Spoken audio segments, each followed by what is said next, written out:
वाल्मिक कराडांना शोधण्याकरता म्हणून पोलिसांनी वेगवेगळी पथकं तयार केली, राज्यकर्त्यांनी मोठी आव्हानं केली आणि पुण्यामध्ये तो स्वतः वाल्मिक कराड शरण येतो, सरेंडर होतो, पण पोलिसांच्या हाताला लागत नाही। हे लागत नाही म्हणून का लावला गेला नाही किंवा आजच तो शरण झाला याच्यावर सुद्धा शंका उत्पन्न व्हायला अशी जागा आहे की आजच आम्ही वर्तमानपत्रामध्ये असं वाचलं की काल राज्याचे मुख्यमंत्री देवेंद्रजी फडणवीस आणि मंत्री धनंजय मुंडे हे सह्याद्री अतिथीगृहावर दीर्घकाळ चर्चा करत होते।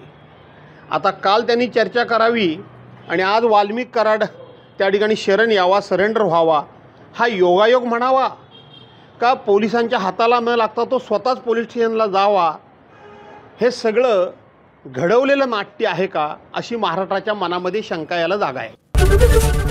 एबीपी माझा, उघडा डोळे बघा नीट।